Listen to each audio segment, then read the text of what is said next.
everyone, this is Dr. Kim, and welcome back to the GAO Ask Dr. Kim channel.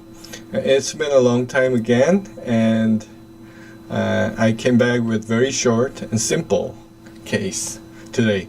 So title of presentation will be the Palatal Splint by intraoral scanner and 3D printing. This patient was referred by one of my ortho colleague long time ago. Actually, this case was done last year, October. Okay, so he sent me case because he sent me this patient because he wants to have the mesiodense extraction, which is located on the lingual side of number 21, left maxillary central incisor. So we know the position of mesiodense is palatal side, so we have to go to the palatal incision for extraction of mesiodense. But after we make a palatal incision, we have to worry about swelling and edema, hematoma on the palatal side. So we're going to need the palatal splint for post-operative management. So this patient has braces and all this orthodontic appliance. So I decided to make intraoral scanning instead of making impression because it's better for the undercuts. So this is scanning procedure with the intraoral scanner, the i500 from Medit company, and this is 2 times faster encoding.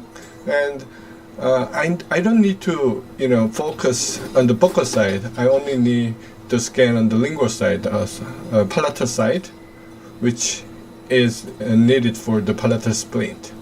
And patient have plenty of undercut on the lingual side, so I don't need to worry about the wire, put the wire for retention of splint. So I do more focus on the palatal side instead of scanning the buccal side. So after I roughly I scanned first, and I add the area of undercuts on the lingual side of the teeth.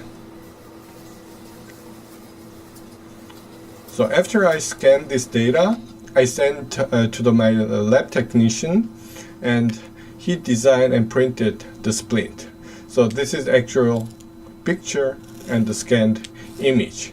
As you see, I don't spend too much time on the buccal side. I only focus on the lingual side of the teeth. So after that, I go ahead and extract mesiodense here. Then I put the splint on. So this is clinical picture. So this side is the clinical picture. Before I made this incision, I just adapt the surgical splint to have enough retention or not.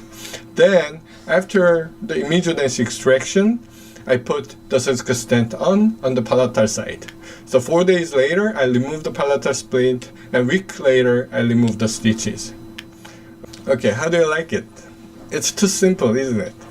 Okay, thank you for watching. I'm thinking to come back soon as possible. Thank you. Bye-bye.